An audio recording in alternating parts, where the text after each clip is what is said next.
Welcome to the Quarterlife Conversations podcast, where we talk about pop culture, life, and everything in between. I'm Kendall. I'm Jesse. I'm Jordan. And today we're talking about the Black Panther movie that, oh my goodness, is rocking the MCU right now. Already it's broken tons of records, but here's the deal. The movie's come out a little while ago, and our review, we're only going to repeat what everyone's already said. This is going to be a spoiler talk. So here's what we thought about Black Panther. Jesse? Well, it's easy to say that it's by far one of my favorites. Like, I'd say it's at least in the top 5, like maybe in even the top 3. Because I've only seen it once at this point, so I can't really judge it too harshly. But I definitely say that it's like, because I've had some of the most fun that I've had in a Marvel movie in a while, where it's not necessarily like it's almost like a different kind of fun because of the action and stuff was on par with the comedy, whereas like Thor Ragnarok, I had a different kind of fun because I love that movie, but I thought it was way funnier than it was action heavy. Mm-hmm. Okay. I was going to say your rating, Jesse? Out of 10, I'd give it probably 8.5 or 8. Okay. Sounds Jordan? good. Yeah, Black Panther. Yeah, I thoroughly enjoyed that movie. I was quite surprised that, it lived up to the hype, because it's been a while since there's been a movie that has been hyped up to this level that's lived up to its expectations. Definitely. One thing I can say I really enjoyed about this movie was it was great that it was basically its own movie, separate from the general MCU. Like, it was like this far into the MCU, they're still able to tell a superhero origin story without it being too intertwined with everything else that's already happened before this movie came out. So that was pretty refreshing that, we don't have to kind of go back to seeing, I guess, the same old characters, the same old faces. Like, this is its own unique story. And then many other things with the fighting, the action, the wardrobe, and just like the imagery. It was a great movie overall. And if I were to give this movie a rating, I'd give it a solid 8. And mind you, I've only seen it once, just like Jesse has, so I'm not going to judge it too harshly, as he's already mentioned. I'm planning to see it, hopefully, a second time around. If it's not in theaters, I might see it on, or grab a DVD, see it there too, and hopefully it's better the second time, if anything. Nice. Okay. Well worth the price of admission, and well worth buying on DVD or Blu-ray. Okay. Maybe even super ticket worthy. It's funny. Brother was considering getting it on super ticket. Thank you, Cineplex. Okay. So I saw it probably the most of any of us, and I'm still going to see it again because I'm bad at planning. So I'm going to see it again. Anyway, so that's my fourth time. It's a great movie. Well worth watching at least twice. Yeah. The third time, hate to say, I fell asleep. But I fell asleep because I had a long night. And we went to go see it really early. So, forgive me, Black Panther. Anyway, I think that the movie was extremely well made. And Jesse, I'm going to echo your point about the comedy. Wonderful with the way it was set up. Well, do you know why? Like, what the rumor has is that Donald Glover did Punch Up for the movie. Oh, nice. That's what, like, he said he wrote jokes for it. I don't know. He didn't go into specifics because, like, Ryan Coogler and, like, a lot of the cast are funny in themselves. So, like, gotta obviously give them credit. But the fact that Donald Glover said that he punched up jokes just adds that much. And like, yeah, I can see that. Yeah, I can imagine that. I mean, he was a writer on 30 Rock. Yeah. Yeah. And he was like way back, like, because I've been a fan of him since like Derek Comedy when he was like College Humor days. So like he's already writing way back then and stuff too. Mm-hmm. And that the Mystery Squad or whatever that group was, that the movie that he was in. Yeah, Mystery. Yeah. Yeah. Anyway, regardless, back to my point of review. I love the fact that like every joke I felt hit. As opposed to, I felt like in Thor Ragnarok, they just kept hitting me with jokes till one stuck. In this movie, they waited for a long amount of time of like action and seriousness, and then there'd be a joke. And you weren't expecting it, but it was really good. I felt like it just worked.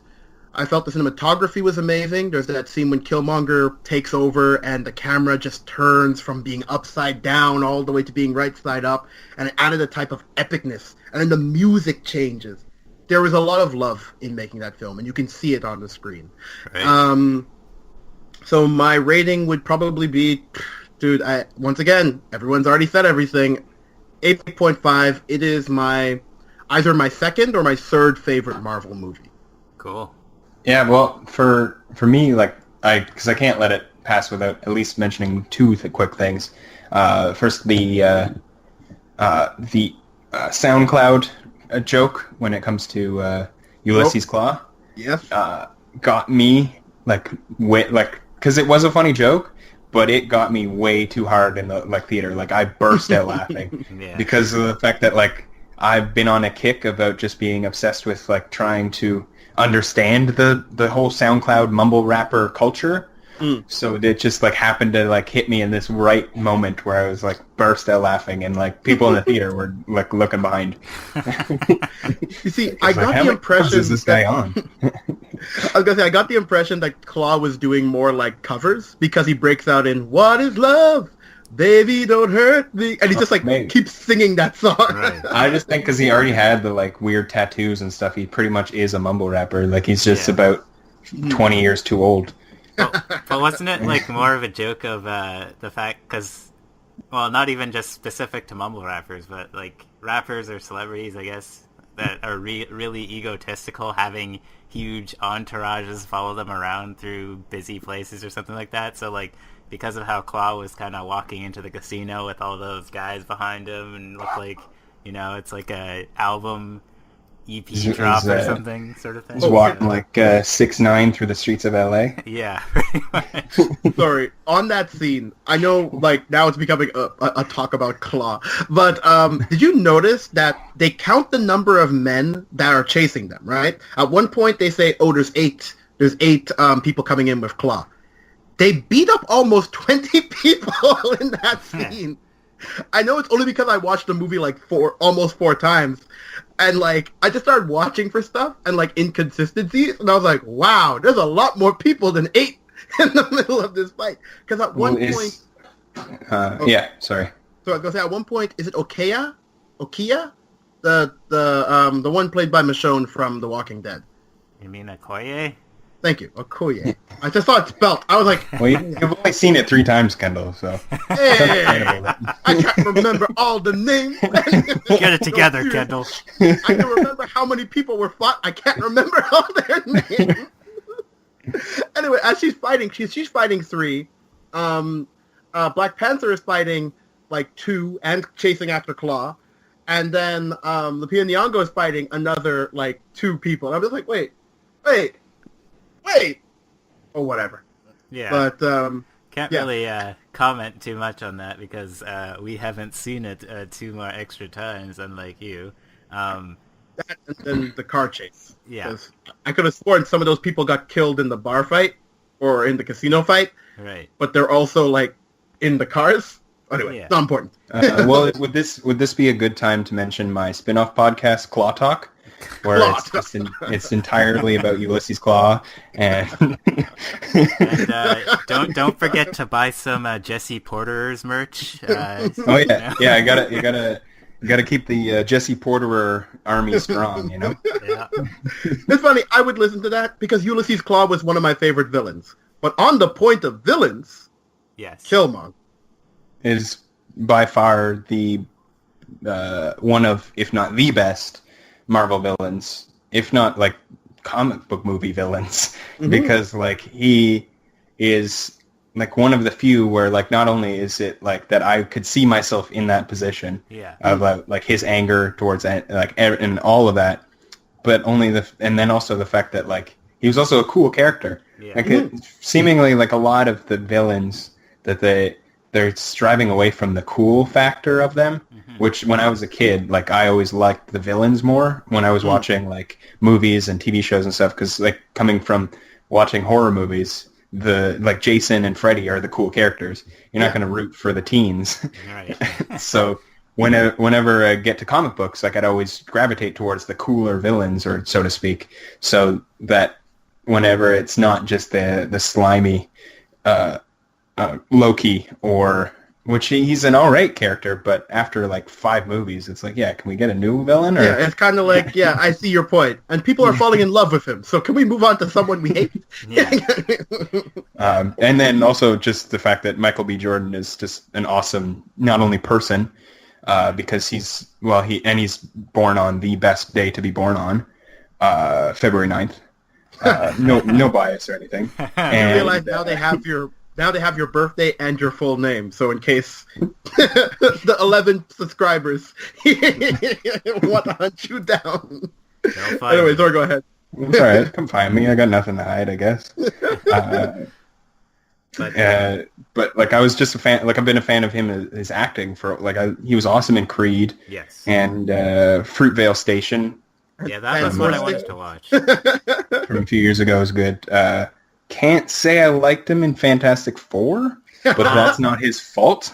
Yeah, that was just overall a terrible movie. So it's okay. He's barely in the movie, so that's true. But yeah, I would have to agree with Jesse on that. Killmonger was definitely one of the better villains for sure, or I'd say the best villain as well. And I'd say largely because of the fact that he wasn't kind of like... He was more grounded. He wasn't, like, otherworldly like many of the other villains that have showed up in the MCU. Because, we've had Loki, as we already mentioned. Who's a god. Yeah, who's a god. I mean, you had, Jack Hammer and The Vulture Whiplash. was pretty dang good, though. Vulture was good, but then I mean, I don't know. Well, I mean, I don't know. I still feel like... But the Vulture doesn't really have legs. Yeah. Wait, no, that doesn't make any sense.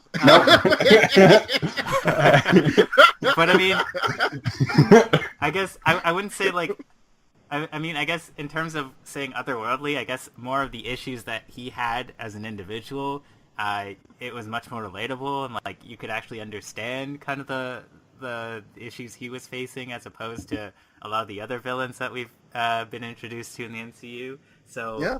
Yeah, it was pretty cool to see that, and like you actually felt a bit more for him as a villain as opposed to the others, because you know when we got Loki's backstory, I mean, I didn't feel as much of a connection with him, even though yes, it was kind of like, oh, poor Loki, whatever. Like when it came to Killmonger, his kind of upbringing and seeing like his father dead and all that stuff, and that conversation when he takes the purple herb and he talks to his father and about how they left him behind or something like that. I forget what the specifics. It was, to them you shall seem lost. And he says, no, they're the ones who are lost. Yeah. And it's just like, whoa. And it also shows his attitude towards them. Right. It shows, sorry, go ahead. Yeah, no, like, yeah. But, like, there's, like, a specific line where he mentions something, and then, like, his father starts crying about how, like... Or, no, he says, like, are you happy to see me, or something like that? And he's like, oh, like, everybody dies, sort of thing. And like, it's like, what, no tears for your father? Yeah. And he's like, everybody dies here. It's just life. Yeah. And then his father, one little tear goes down his eye, and then one tear goes down Killmonger's eye. And you're just like... Yeah. Damn! And it just, like, really highlights that, like, really rough upbringing that he had, and it's just like, yeah, he's used to living this life where it's just, people that are around him, he doesn't expect them to stay around for too long, like they all just die, and it's just pretty much get what you can get. And which kind of explains why he shot his girl earlier. Exactly. Because that shocked a lot of people in the movie theater, like when he shot, and like when Claw was using her as leverage. Yeah. It just shoots her in the head, just keeps going, and it's just like, whoa, damn. But I think one of the big differences between the sympathetic backstories of, say, Loki and Killmonger is the fact that the amount of opportunities Loki was given to like get a second chance, and like, sure, you had this crappy upbringing, but here's a helping hand, and then he just turned out to be a dick the whole time. Right. Versus Killmonger, like, he was a villain, sure. Yeah. But like he was only given that one opportunity, and then they kind of just like, no, you're evil. Yeah. Whatever you're doing is wrong, and it's like, yeah, but like maybe if you just did it properly and did the proper, like, sure, he's angry, but like you talk to him more, and like maybe the character in itself. Or here's how I also see it: Killmonger wasn't looking for redemption. No. Right? No, like from the beginning, he was ready to die for his cause. Yes. Right? Like, but sorry, I just want to highlight the fact that like I loved him as a character, and I would say he is the best cinematic villain. I know a lot of people are going to compare him to Heath Ledger's The Joker, but the reason why I'm going to hold King, like, no? No. Well, no, yes, but I wouldn't put them on the same. Yeah, I wouldn't put It's them like the reason why I put them in different, like at least very much different places. Dare I say I cared more about Killmonger than I cared about the Joker, was because the Joker was trying to teach me something in a weird way, right? Like his whole point was, you just gotta like humanity is evil, right? And they're going to kill each other, and that's the whole thing with the whole boat situation, right? I like that Killmonger didn't care what you thought of him. So much so, the second he gets in power, he's like, screw all your traditions, we're taking over the world. Right? Right. And in comparison to other Marvel villains, I think Marvel is learning its lesson slowly, because I think in the last maybe 2 years, we've had some pretty good villains leading up to Killmonger, right? We had Kilgrave from Jessica Jones, which up until that point, I thought he was the best villain. Right. Then they had Vulture, who was actually sympathetic. Where when I saw the reason why he became the Vulture because of like Tony Stark and them taking all of his tech and like running his business into the ground, I'm like, okay, well, it's not a great reason, but it's also his motivation of figuring out who Spider-Man is and all that stuff. Like, oh yeah, definitely. Like he didn't immediately like fly off the rails and tried to kill Spider-Man. He was just like, okay, no, Spider-Man's just a kid who saved my daughter. Right. But I think. For me, like the reason why I kind of outburst and said the no part whenever you mentioned the Joker is because Heath Ledger did an amazing job, but he wasn't Joker. No, that's not the Joker character. Like that was a character, and it was an awesome character, but that's not the Joker from the comics. Mm-hmm. Okay. But Killmonger, Michael B. Jordan was a far better representation of Eric Killmonger from the comics. I was going to say, than the comics did, dare I say. Because I felt like the comics, a lot of times, Killmonger ranges from... Well, maybe it's just the older comics where he wasn't a fully developed character. Yeah, well, in like the Ultimate Universe, he comes in every once in a while, and it's like I'm pretty sure it was, I'm remembering it. But he still is kind of, like, sure, like, the backstory is different, I guess. Yeah. But it's more just in the fact that, like, the character's motivation and everything is the same, as versus... the Heath Ledger's Joker is this awesome movie villain character, but like it's no like Mark Hamill Joker. Yeah, no, I still think Mark Hamill might be the best Joker. He is the best Joker because it's not only the best performance; it's like to the point where like whenever I read the comics, it's his voice in my head.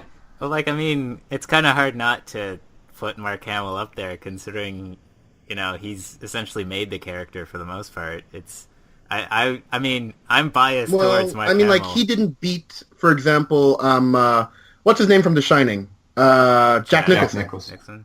Yeah. So, like, because even then, it was... Look, let's not make this a Joker podcast. I know. I didn't want to get too much into it, but, I'm just saying, like, in terms of if I were to put Jokers on a scale, I would still put Mark Hamill's at the top because of the fact like that was the Joker I grew up with. Therefore, I'm a little bit more biased towards that. But I did like Heath Ledger's Joker. I don't necessarily agree with you guys in saying that he wasn't the Joker in that sense. But leaving it at that, Killmonger, as I said earlier, I'd say he's a great villain, the greatest MCU villain that we've had so far because of the fact that we can understand where he's coming from and the pain and the anger or whatever and like what his motivation was. And yeah, he was great for a lot of that. Like I wouldn't necessarily, because like he's up in the running, but like I wouldn't say he's by far because of because Winter Soldier, sure, he's a good guy now, but like he was one of the best at that point, like if not the best at that point, because of like not only do you understand his motivation that he's like changed and like biologically and mentally through propaganda and stuff, brainwashed, but yes. Yeah, but I mean, like, I'm just sharing my opinion here, so it's not like it's a right or wrong. We're all just sharing our opinion. I didn't say you were wrong. Okay, it came off that way. That's what it sounded like. You're like, but I'm just saying, like, I liked Killmonger more for that I could understand. Like, his kind of backstory was a little bit more relatable as opposed to the Winter Soldier. Like, I'm just highlighting the fact that I can understand, like, his viewpoint of being a kid, living in a hard neighborhood and coming on to tough times and just trying to build himself up as best he can no matter what kind of thing. Like, I can see those kind of struggles because, like, I've seen it in other people's lives around me, so that's why I can relate a bit more to Killmonger as opposed to other MCU villains in that respect. Yeah, no, I agree. It's something where it's like, don't get me wrong, I'm sure there's people like the Vulture all around us who have been squeezed out of their job by big business. Right. I'm sure, but I don't know how many Lokis there are in the world. Yeah. I don't know too many gods who had everything and then tried to kill their brother. Yeah. Anyway, but yeah, let's move on to what does this mean for the future of the MCU? Because we've lost two villains, like two really good villains. Mm-hmm. I would love to see Claw come back, personally, because he was a lot of fun in this movie. And, I mean, it's superhero, so maybe they will, but I doubt it. At the very least, he's not coming back for Infinity War. Well, see, that's the thing. I'm going to go into, like, conspiracy theorist mode here and put on the tinfoil hat. Go for it. Because the fact, when they kill Claw in that movie, they don't show him getting shot. That's the thing. That's fair. And we don't see his body either.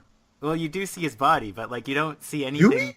Yeah, like when you do. Yeah. They unzip the body bag. They unzip the thing. Yeah. I just remember the body bag, and I remember them looking down, but you're right. They do show, like, his head and, from the But you don't see anything, like, definitively, like, a gunshot wound to his head or anything, as far as I recall. Good point. So that's why I'm kind of like, I don't know if they necessarily killed him off, because, like, he was a great character, as you said, and to kill him off that early is just, like, I feel like it's an injustice a bit. So, but also it doesn't...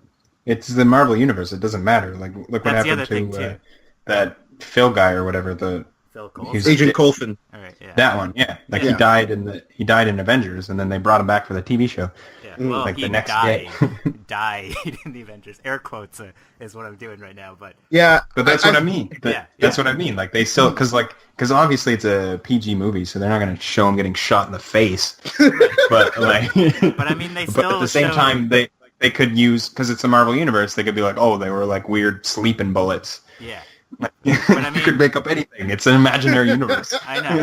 Killmonger only uses sleepy bullets. That's why his girlfriend's still alive, and apparently Killmonger's still alive. But I mean, like, in terms of Avengers with the Coulson's death, like, they still did the whole, like, bloody card and all that stuff. So, I mean, I don't know. That's what I mean. Like, they did way worse for that, and he still came back. Yeah. So, like, it's way easy for for Claw to come back. Yeah. So, I mean, yeah. So that's why I'm thinking Claw's not dead. And like, I feel like, because the thing is, bringing Killmonger back would be worse, just because he made such a big stance in his death. That if you brought him back, it kind of defeats the purpose of his whole point. Right. Right. The whole just bury me at sea with my ancestors who jumped off the boats, knowing. No point in me repeating the entire thing. But it's like, if you were going to bring back a villain to continue to mess with Black Panther, it would be Claw. Or, Jesse, you had suggested one a little while ago as another villain they might bring for, like, when they do Black Panther 2. I'd say Kraven. Because not only were they, like, mentioning it that that Ryan Coogler wanted to get him in the movie, but it's just a logical jump. Like, why wouldn't he also be in Africa hunting and then hunting way too much or hunting the wrong thing, and then they need to stop that? Because like, sure that they at the end of Black Panther he's opened up the world, and then obviously Infinity War they're going to have way more bigger fish to fry than nature conservation. But I think by Black Panther 2, I'm assuming it's going to be set after Infinity War.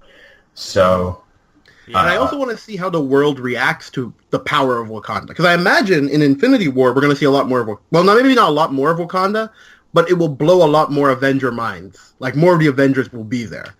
I don't know if you saw that, like, clip in the trailer where they're all running alongside the warriors of Wakanda. Yes. right? Like towards the field. So that means the Hulk's got to figure out what's going on. Obviously Captain America, but I think he kind of already has an idea. And Black Widow, I think, is in that shot, and Ant-Man. I don't think Captain America would need to figure it out because he already would have known by He the knows. End of, Well, it's because they probably at that at point the end they of need Civil to get, War. yeah. they need to get they're looking for Winter Soldier or need to get there to get Winter Soldier, and then I'm assuming something's going to happen there. Well, Because, at the end of Civil War. Oh, sorry. Go ahead. Well, as we mentioned, spoilers, but the stinger at the end of Black Panther is, of course, that the Winter Soldier Bucky is in Wakanda and is healed, like using like Wakandan tech and stuff.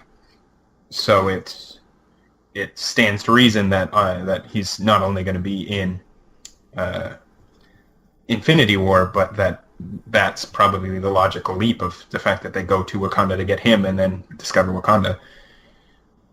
Yeah, maybe. I mean, but keep in mind, all the people who I think are in that shot were people who sided with Cap after Civil War, right? Yeah. So they're all wanted by the government.